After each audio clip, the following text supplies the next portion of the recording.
And honestly, the difference in media treatment of the Eagles and the Buffalo Bills is Surrounding the unbelievable. Bills is enormous. Well, Philadelphia but the numbers beats don't heavyweights lie. the Cowboys. Both teams are Chiefs, for 2-2. Rams have and lost Buccaneers. straight, The Bills and faced average weak opponents. 17 points The Ravens per game 1-5. and 5 The points Jets 0 to 0-6. 6. Play. The Dolphins 1-5. Identical stats. The The Saints difference 1-5 is in the narrative. and still lost to the Well, the Patriots media and calls the Falcons. Bills suffering. Even Struggling so, teams, Josh the Allen Eagles is are a treated as team the in savior. collapse. That's Everyone the burden kneels for Philadelphia Josh Allen faces. and throws Jalen Here, Hurts the in pressure trash, is different. said Chase The fans Senior. feel it, and it's they live absolutely it, true. they suffer. The hype. But they are also reborn, and when the team finds its way What back, can stop them? No, Jordan Mailata brought hope amid the turmoil. He said in an interview with WIP that in 2023 the details weren't there. The technique wasn't there, now it is. He feels the offense is about to come together. And if Mailata believes it, the entire fan base believes it.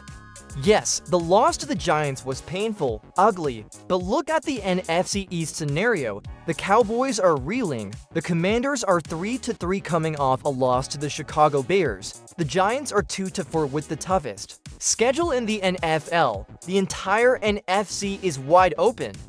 From top to bottom, there's only a 2-win gap between 1st and 10th place. What's more, the Eagles control their own destiny. They've already beaten the Tampa Bay Buccaneers, the current #1 seed. Even without playing their best football, Jalen Hurts didn't complete a single pass in the second half, and they still won. They'll face the Green Bay Packers after the bye week, a promising game. The 49ers lost Nick Bosa Advantage and for Fred Philadelphia. Warner. The Seahawks are for 2-2, but I still favor the Green Bay Packers in this head-to-head matchup. And there are the Lions, Rams, Falcons, and Bears in the mix. All of them are plausible, so even with 2 straight losses, there's no reason to panic. The NFC is a wide-open field with no dominant teams.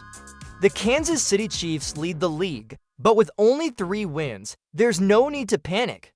And the Eagles have already shown they can beat even the best. At C+, even when the playing. mood in the locker room was tense, it's true. ESPN's Jeremy Fowler revealed that an anonymous player compared the current situation to the 2023 meltdown, but there are crucial differences. That slump happened at the end of the season, with no time to correct it. Now is the beginning. There's time, there's space, there's energy to react. And there's more. In 2023, the Eagles were a bruised, aging team, emotionally battered by a Super Bowl loss. In 2025, they're the defending champions. The roster is young, the defense is faster, and Vic Fangio is at the helm, an elite coordinator, far above Sean Desai or Matt Patricia. Even so, the media paints a picture of chaos.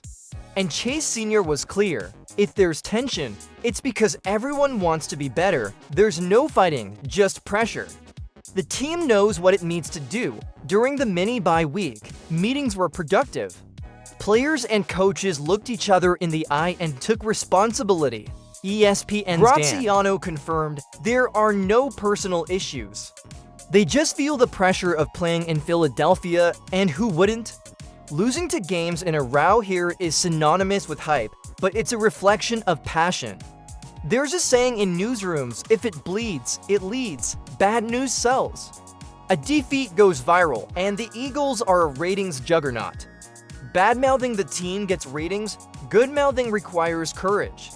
And that's why the narrative always comes out distorted. Jeremy Fowler also stated that Hurts is being forced to throw too many passes, 33 against the Giants, above average.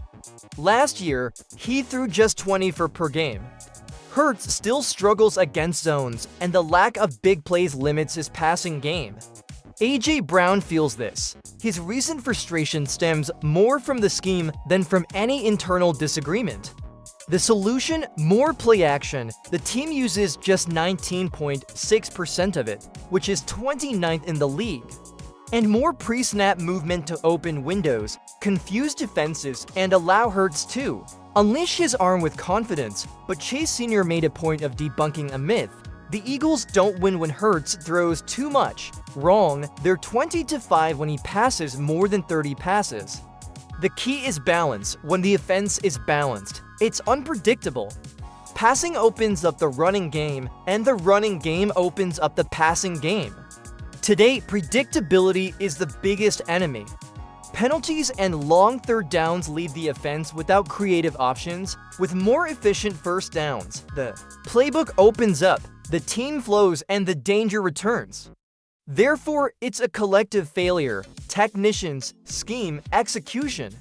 Everyone has a role to play, but everyone also has the power to change the course. And looking at the table, the outlook is still positive. The Eagles are 4-2-2, leading the way in controlling their own destiny. They rank 15th in points per game, 30th in total yards, 28th in yards per play, 27th in third downs, but number 1 in the red zone. This shows the talent. Is there they just lack consistency. On defense, 19th in points allowed, 21st in yards allowed, 17th in yards per play, 26th in third downs, and 8th in the red zone. These numbers prove that the team is not far off. It just needs to adjust its focus. And if Kevin Patullo doesn't bounce back against Minnesota, a coordinator change could be in order. Sometimes that's what ignites the fire needed to rebuild a champion. Ultimately, this is the essence of Philadelphia, a city that vibrates, demands, but never abandons. The Philadelphia Eagles reflect this, a team that suffers, but reacts. That takes a beating, but returns with double the force. Yes, there are mistakes. Yes, there are uncertainties. But there is talent, experience, and an organization that knows how to win. The pillars are solid, the team is committed, and the flame is alive. So I ask you, fan, do you believe? Because I do. I believe in Jalen Hurts dominating again, in Vic Fangio adjusting the defense, in Sirianni finding his rhythm, and in the fans roaring like green thunder at Lincoln Financial Field, because when the stadium vibrates, when the city unites, when the cry fly, Eagles, fly echoes from the four corners. No one can stop Philadelphia. Comment below with your thoughts. Is this the turning point? Will the Eagles reignite the season's fire? Like, if you believe, subscribe to the channel and follow me game by game, victory by victory, because this story is still being written, and it promises to.